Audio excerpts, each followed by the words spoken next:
Esto es Teoría del Poder, el derecho internacional de la guerra.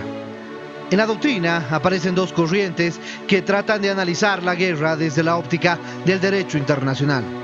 La corriente subjetiva, en la que se destaca Stroop, entiende que la guerra solo se desencadena cuando existe el animus belligerendi, la voluntad belicista que unilateralmente desata la guerra. Por otro lado, tenemos a la corriente objetiva, en la que se apunta Despagnet. Considera que la práctica de los actos de guerra o provocaciones crea el estado de guerra independientemente de la intencionalidad. Sin embargo, otros autores de renombre como Rousseau y Accioli opinan que la guerra solo existe con el concurso de ambos conceptos, el objetivo y el subjetivo. El concepto objetivo de la guerra es la lucha armada entre estados y el concepto subjetivo se refiere a la intencionalidad de hacer la guerra. Esta está reglamentada por las normas del derecho internacional.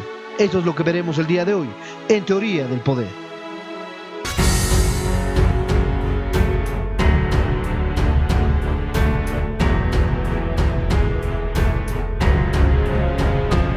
El poder y la libertad. Los principios y anhelos humanos que han marcado la historia y marcarán el futuro de la humanidad. Acompáñenos a tratar de entender por qué la humanidad busca tanto el poder y persigue permanentemente la libertad. Veremos.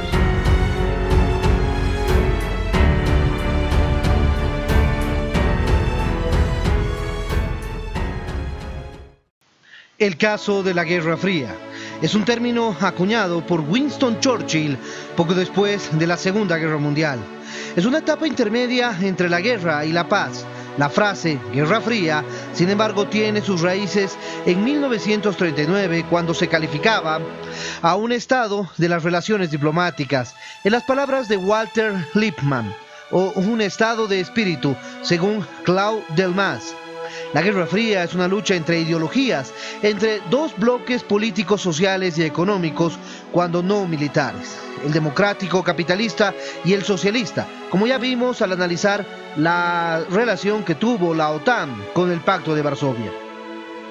La Guerra Fría, en nuestro contexto histórico, sucedió entre el bloque capitalista a la cabeza de los Estados Unidos y Europa Occidental, y el bloque socialista a la cabeza de la Unión Soviética y el bloque comunista. Nunca entraron en un conflicto directo, frontal. Utilizaron conflictos paralelos para poder medir sus fuerzas, pero lo principal fue que no se calentó el conflicto. Por eso también es que se llama fría, porque estaba en una situación de constante enfrentamiento, pero no bélico. La guerra económica. Frente al llamado deterioro de los términos de intercambio, agudizado dramáticamente por el egoísmo extremo de los países altamente industrializados que fijan precios a las materias primas, realizan cuantiosas inversiones para hallar sucedáneos de productos primarios de exportación de los países en vías de desarrollo. Ya no se trata simplemente de un conflicto este-oeste, sino del diálogo entre norte y sur. Los países altamente industrializados generalmente no escuchaban y no demostraban tener la suficiente sensibilidad social para impedir o aminorar la actual guerra económica entre productores de materias primas y de productos industrializados, que tienen un solo perdedor, los países pobres, y un solo ganador, los países ricos. Evidentemente, las situaciones que se presentaban a lo largo del siglo XX han ido cambiando durante el siglo XXI. A la fecha, por supuesto, muchas instituciones a la cabeza de la Organización de Naciones Unidas han tratado de mejorar las condiciones de los países en vías de desarrollo y también de esa manera mejorar las condiciones de intercambio con los países ya desarrollados. No es una tarea fácil, porque principalmente ahí de lo que se trata es de la transferencia de tecnología y de la educación, pero para poder existir eso, se necesita que la población de los países en desarrollo tengan las intencionalidades directas de competir en el escenario mundial con la situación de la educación de los países ya industrializados. Y en ese sentido vemos una desventaja también importante, porque la educación, la falta de educación en valores también, existen es lo que hace que muchos países en vías de desarrollo trunquen sus caminos hacia el desarrollo. En el marco de esta verdadera guerra económica, de la que algunos autores la califican de esa manera, los parámetros adicionales de la deuda externa latinoamericana, por ejemplo, es bastante complicada. Tomando en cuenta que, primero, Estados Unidos y los países de Europa durante el siglo XX se aprovecharon de las condiciones de intercambio de los países latinoamericanos y luego, por una cuestión de cambio ideológico, se empezó a mirar hacia China como mecanismo alternativo de obtención de préstamos y de obtención de tecnología.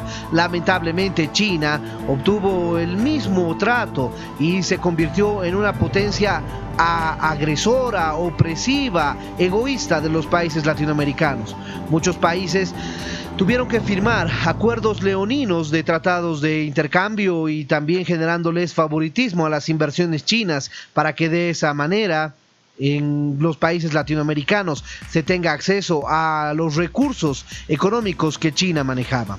Lamentablemente eso ha demostrado que América Latina tiene que poner mayor profundidad en el cuidado de sus inversiones, de sus empréstitos y de los mecanismos para la agilización y el dinamismo de la economía. Así, existe una peligrosa asimetría entre los países desarrollados y los países subdesarrollados, los países altamente industrializados y los que disfrutan de una enorme capacidad de ahorro tienen la obligación de reconocer los esfuerzos de los países latinoamericanos y pagar mejores precios a las materias primas. Evidentemente existe una situación compleja cuando se trata de crisis internacionales, crisis como por ejemplo la sucedida con la crisis hipotecaria del año 2008 o la crisis del COVID-19 del año 2020. En ese sentido, la ONU ha generado parámetros, mecanismos y recomendaciones para ayudar a que los países en vías de desarrollo no se queden retrasados en su desarrollo, tomando en cuenta que estas crisis internacionales, mundiales, han pegado muy fuerte a sus economías. La guerra justa. Hasta el presente y desde tiempos de la antigüedad ha sido imposible evitar la guerra. Filósofos, teólogos, juristas y políticos se preocuparon de al menos calificar la guerra justa o injusta. San Ambrosio, San Agustín admitieron la existencia de la guerra justa si ella buscase la reparación de un acto ilícito. Para Santo Tomás de Aquino, la guerra, para ser justa, debía ser encuadrada en los siguientes principios: causa justa, recta intención de las hostilidades. La guerra debía ser declarada por autoridad competente. La guerra debía buscar el bien común. A estos venerables santos de la Iglesia Católica, Apostólica y Romana secundarían otros personajes como los teólogos juristas españoles, tal cual Francisco de Vitoria y Francisco Suárez. Para Suárez, la grave violación de un derecho, al no ser posible su reparación por otro medio, engendraba la guerra justa. Por el correr de los años, la Iglesia condenaría la guerra de agresión. El Papa Pío XII en 1944, Juan XXIII también, en la encíclica Pacem in Terris en 1963, subrayaría que la guerra no es un medio apto para reparar un derecho violado. De esa manera solo existiría la guerra justa en el caso de legítima defensa, principio del derecho internacional positivo. Y es en ese sentido que la única forma en la que los filósofos de todos los años, de todas las épocas, han coincidido en que la única posible guerra justa es la guerra de legítima defensa. El derecho a declarar o hacer la guerra, conocido con el derecho romano por jus ad bellum, ha dejado de ser un derecho exclusivo de los estados, pues inclusive ahora lo pueden ejercer organismos internacionales como la OEA, la ONU, la Organización de Estados Europeos, la Liga Árabe, etc. Reglamentación de la guerra. En el derecho romano aparece una nomenclatura llamada jus in bello, o sea, el derecho aplicable en la guerra, al que ya nos referimos en anteriores videos. Está formado por normas de derecho internacional que tiene vigencia en plena guerra. En consecuencia, recordamos que la acción de los estados contendientes o beligerantes no es irrestricta, tiene límites jurídicos y además debe obedecer a los principios del derecho internacional humanitario. Existen numerosas convenciones multilaterales que reglamentan el derecho aplicable en la guerra. Rousseau le llama derecho de la guerra. La guerra total. Para el conocido estratega general, escritor prusiano Clausewitz, introducción en la filosofía de la guerra, el principio de la moderación sería un absurdo. El sentido de esta frase se haría sentir en el desarrollo del concepto de guerra total. En el alto Estado Mayor alemán, en las dos guerras mundiales de este siglo, con toda su secuela de barbarie y brutalidad antes nunca vista en el mundo, Rousseau menciona que la guerra total contemporánea se caracteriza en primer lugar por su extensión en el espacio y de esta manera es universal, porque existen muchos estados involucrados de diferentes continentes, tal como sucedió en la Primera Guerra Mundial, donde existieron 38 estados beligerantes, o en la Segunda Guerra Mundial, donde existieron 55 estados beligerantes. Segundo, su campo de acción desborda en el marco estricto del territorio de los beligerantes. Tercero, se extiende a toda clase de personas, incluso a los no combatientes. Continuando con Rousseau, la guerra total se caracteriza por su extensión en el tiempo, en cuanto, primero, su concepto se refleja en el acto jurídico que pone término a la lucha armada y, b, se prolonga tras el fin de las hostilidades con la Guerra Fría. Sin duda, el concepto de la ejecución de la guerra total es contraria a las normas del derecho internacional. Solo las guerras defensivas se justifican ante el derecho internacional. Comienzo de la guerra. Una guerra internacional puede comenzar de diversas maneras. Primero, la práctica deliberada de actos hostiles. Segundo, la intención clara de llevar controversias a la situación de guerra. Tercero, cuando un Estado unilateralmente y porque le conviene, considera un acto hostil y inamistoso practicado por otro Estado, genera la situación de guerra. Cuarto, la declaración formal de guerra, sin efectos retroactivos. La declaración de guerra en la Convención de La Haya de 1907 tiene un concepto curioso y elegante de reglamentar la declaración de la guerra. Las potencias contratantes, dice, reconocen que las hostilidades entre ellas no deben comenzar sin un aviso previo e inequívoco que tendrá, ya sea la forma de una declaración de guerra motivada o circunstanciada, o sea la de un ultimátum con declaración de guerra condicional. Así reza el artículo 1 en una traducción informal. Los conceptos contenidos en la Convención de La Haya de 1907 son además dialécticos, pues un Estado realmente agresor puede inventar pretextos para realizar su agresión, como ha sucedido en incontables oportunidades. La figura jurídica del ultimátum es asimismo muy relativa en vista de que el Estado agresor fija el plazo, sin dar tiempo, para una respuesta diplomática adecuada, considerada vencido el plazo e inicia las hostilidades. Sea lo que fuere, la declaración de guerra debe originarse en el poder político fijado por la Constitución. Solo así la declaración será válida ante el derecho internacional. Efectos del estado de guerra. La guerra, con o sin declaración, rompe ipso facto las relaciones diplomáticas, consulares, industriales, culturales, comerciales entre los beligerantes.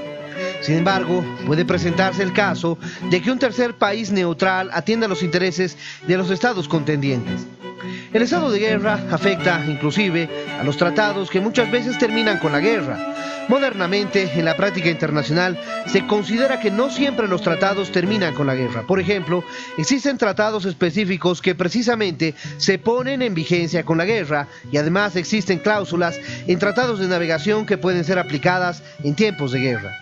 Por otra parte, tanto las personas como los bienes son afectados por la guerra. Las personas se dividen en combatientes y no combatientes, en nacionales y en enemigos, en ciudadanos de países neutrales. Los ciudadanos, considerados enemigos, son generalmente internados en campos de concentración o confinados en lugares alejados de las fronteras y de los principales centros urbanos por razones de seguridad. Y con relación a los bienes privados, su futuro dependerá del sistema que llegue a imponerse. En otras circunstancias, en la práctica internacional, se observa el respeto a la propiedad privada. Zona y teatro de guerra. El conocido profesor y escritor inglés Oppenheim distingue entre zona de guerra, entendida como el lugar en el cual los contendientes están afectados por las hostilidades, y teatro de guerra, que se considera al espacio donde se desarrollan realmente las hostilidades. El derecho internacional, por otra parte, cuenta con las reglas especiales en materia de guerra terrestre, de guerra marítima y de guerra aérea. en las cuales existen derechos y obligaciones tratándose de guerra convencional, en la llamada guerra irregular, guerra de guerrillas, y en la denominada guerra sucia no se ha observado las leyes de la guerra ni de un acto ni del otro. Ambas modalidades de guerra, que no llegan a ser exactamente una guerra civil, presentan incontables dificultades para ser reglamentadas. Guerra nuclear. Ya vimos que los científicos nucleares descubrieron ya hace varios años que el átomo no es la menor partícula del universo y que dentro del átomo está contenido el núcleo que comparte el espacio atómico con protones y neutrones. De ahí surgió la modificación terminológica de la bomba atómica a bomba nuclear. De derecho atómico a derecho nuclear, de energía atómica a energía nuclear, hablando ya en términos modernos, aunque con un nombre o con otro fueron realmente bárbaros cuando se aplicaron en tiempos de guerra. Recordamos que las dos primeras y ojalá sean las últimas bombas nucleares lanzadas sobre ciudades japonesas de Hiroshima el 6 de agosto de 1945 y en Nagasaki el 9 de agosto de 1945 tuvieron una elocuencia trágica sin precedentes en la historia y despertaron el temor generalizado de una hipotética pero posible guerra nuclear de exterminio de la humanidad, en la que toda persona civilizada debe oponerse, venga de donde venga, ese grave peligro. A pesar de todo, el monopolio de las armas nucleares ha sido roto y su dominio se ha extendido por todo el mundo, incluso países como India, China, Irán, Corea del Norte, países que no son precisamente aliados de los Estados Unidos, Rusia, Israel, que sí es aliado, tienen en su poder armas nucleares. Lo mismo pasa con Francia. Esta amenaza de alcance mundial debería estar prohibida por muchos tratados, como lo está efectivamente, aunque lamentablemente se acerca el plazo de la limitación y del control de las armas nucleares, especialmente entre Rusia y los Estados Unidos. Existe un tratado, el Tratado de Tlatelolco, que dispone la desnuclearización de América Latina. No ha sido ratificado por Argentina y Brasil, los países nucleares más adelantados en el área. La guerra química y bacteriológica.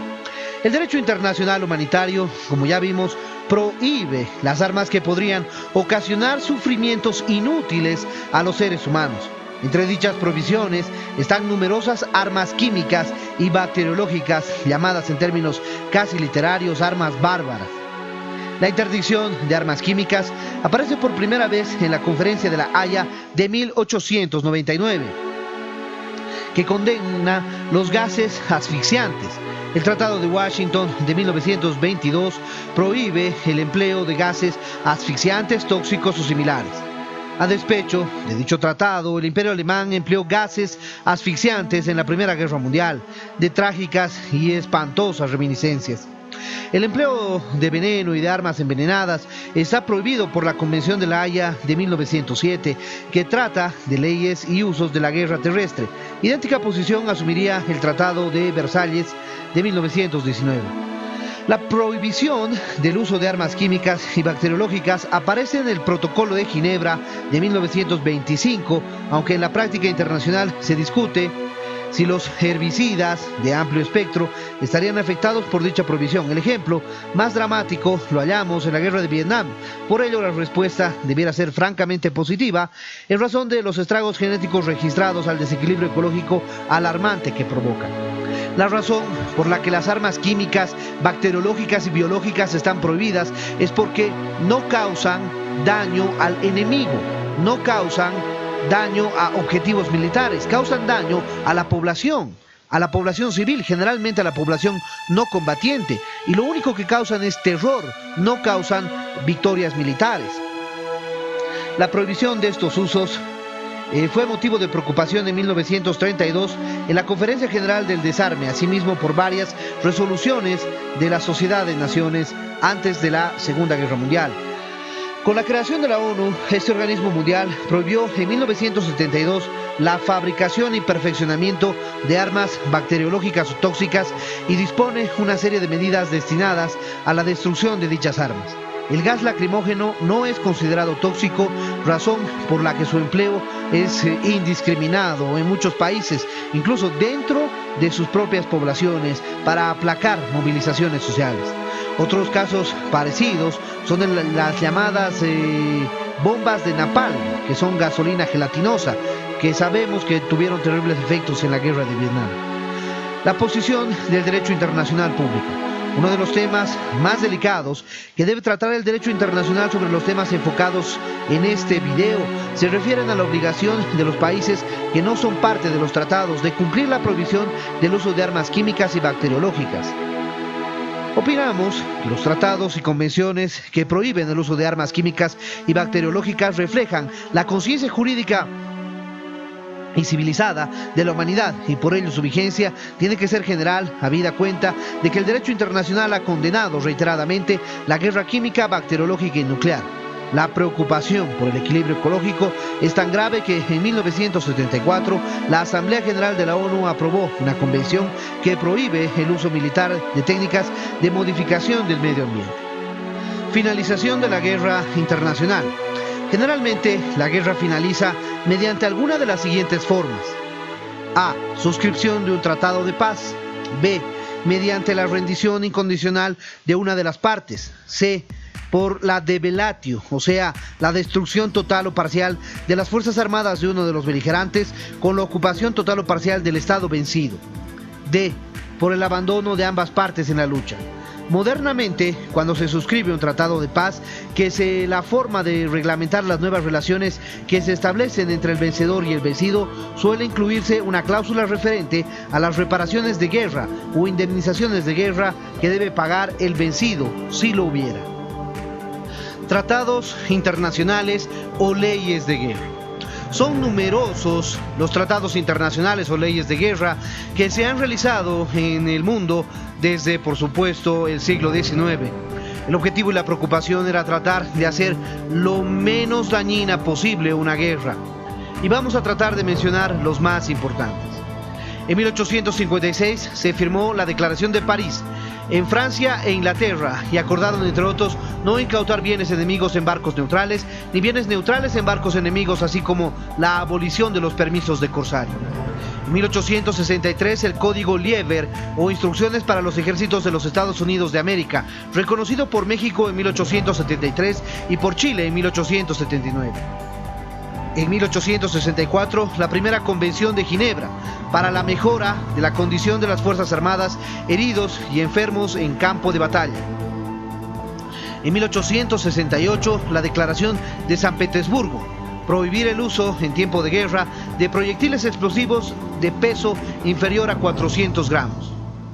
En 1874, la Declaración de Bruselas, proyecto de una declaración internacional concerniente a las leyes y costumbres de guerra. Este acuerdo nunca entró en vigor, sino que formó base para la codificación de las leyes de guerra del año 1899 en la Conferencia de Paz de La Haya. En 1880, el Manual de Leyes y Costumbres de Guerra de Oxford.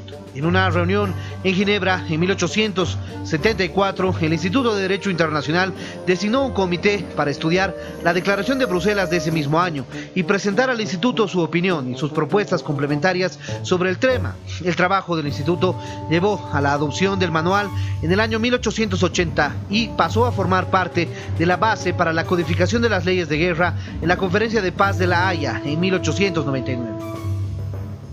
En 1899, la Conferencia de Paz de La Haya constaba de 4 secciones principales y 3 declaraciones adicionales. Idéntica declaración a la adicional primera.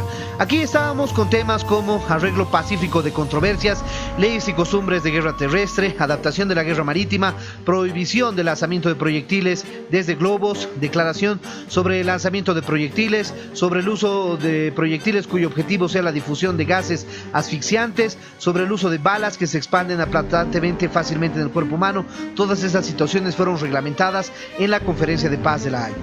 La Conferencia de Paz de La Haya de 1907 tenía 13 secciones, de las cuales 12 fueron ratificadas y están en vigor 2 declaraciones. Aquí tenemos el arreglo pacífico de controversias, la limitación del empleo de la fuerza para el cobro de deudas contractuales, la apertura de hostilidades, las leyes y costumbres de la guerra terrestre, los derechos y deberes de las potencias y personas neutrales, el estatus de los buques mercantes enemigos, la convención de los buques mercantiles en naves de guerra, la colocación de minas submarinas sin contacto, el bombardeo de las fuerzas navales en tiempos de guerra, la adaptación de la guerra marítima en los principios de la Convención de Ginebra, ciertas restricciones en cuanto al ejercicio del derecho de captura de la guerra naval, la creación de un Tribunal Internacional de Presas Marítimas que no fue ratificado lamentablemente, los derechos y deberes de las potencias neutrales en la Segunda Guerra Naval, extender la declaración de la Conferencia del año 1899 y el arbitraje obligatorio. En 1909, la Declaración de Londres sobre las leyes de la guerra naval en gran medida reiteró la legislación vigente, a pesar que mostraron una mayor relación con los derechos a las entidades neutrales. Nunca entró en vigor. En 1922, el Tratado Naval de Washington, también conocido como el Tratado de las Cinco Potencias, firmado el 6 de febrero de ese año. En 1923, el proyecto de reglas de la Haya para la guerra aérea. En 1925, el Protocolo de Ginebra para la prohibición del empleo de las guerras asfixiantes. En 1927 a 1930, el Tribunal de Arbitraje Greco-Germano. En 1928, el Pacto Bryan-Kellogg, también conocido como el Pacto de París. En 1929, la Convención de Ginebra relativa al tratamiento de prisioneros de guerra. En 1929 también la Convención de Ginebra sobre el mejoramiento de la conducción de heridos y enfermos. En 1930 el Tratado para la limitación y reducción de la aprobación civil de los nuevos mecanismos de guerra. En 1936 el segundo Tratado Naval de Londres. En 1935 el Pacto de Roerich. En 1938, la Convención de Ámsterdam para el proyecto de la protección a la población civil. En 1938, la Sociedad de Naciones elaboró la Declaración para la protección de la población civil contra los bombardeos aéreos. En 1945, la Carta de Naciones Unidas entró en vigor. En 1946, una sentencia de la Corte, el Tribunal Militar de Nuremberg, estableció importante jurisprudencia al respecto. En 1947, los principios de Nuremberg, formulando bajo la resolución 177 de la Asamblea General de Naciones Unidas del 21 de noviembre de 1947. En 1948, las Naciones Unidas estableció la Convención para la Prevención y Sanción del Delito de Genocidio. En 1949, el primer convenio de Ginebra para la mejora de la condición de las Fuerzas Armadas de heridos. En 1949 también el segundo convenio de Ginebra para el mejoramiento y la condición de heridos. En 1949 también el tercer convenio de Ginebra relativo al trato debido de los prisioneros de guerra y el cuarto convenio de Ginebra relativo a la protección de personas civiles en tiempos de guerra. En 1954, el Convenio de la Haya para la protección de los bienes culturales en caso de conflicto armado. En 1971, la resolución del Instituto de Derecho Internacional de Zagreb sobre las condiciones de la aplicación de las normas humanitarias en hostilidades de los conflictos armados que las fuerzas de las Naciones Unidas podrían ser llamadas. En 1977, en Naciones Unidas, la Convención sobre la Modificación Ambiental. En 1977, el primer Protocolo de Ginebra, adicional a los convenios de Ginebra del 12 de agosto de 1949. En 1978, reglas fundamentales de la Cruz Roja del derecho internacional humanitario aplicables a conflictos armados. En 1978, las reglas de las Naciones Unidas sobre el convenio de ciertas armas convencionales. En 1980, el primer protocolo de fragmentos no localizables.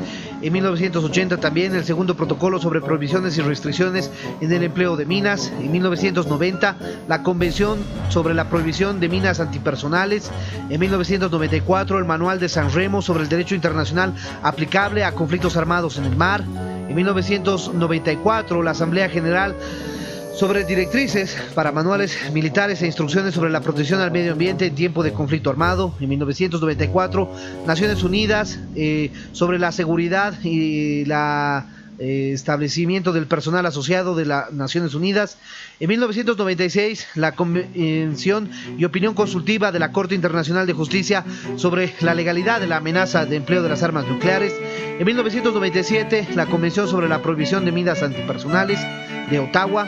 En 1998, el Estatuto de Roma de la Corte Penal Internacional entró en vigor. En el año 2000, el protocolo facultativo sobre la participación de niños en conflictos armados. En el año 2008, las normas acerca de municiones de racimo entró en vigor el 1 de agosto del año 2010. Bien, con eso hemos revisado ampliamente toda la legislación y la doctrina internacional relativa a la reglamentación del derecho de guerra, es decir, el derecho internacional de la guerra. Bien, eso fue el video por hoy en Teoría del Poder. Si te pareció interesante, no te olvides dejarle me gusta. De igual manera, suscríbete al canal y activa la campanita para poder recibir nuestras notificaciones. Déjanos tu comentario para poder realizar un debate permanente sobre este tema y en este sentido estaremos pronto con un nuevo video aquí en Teoría del Poder.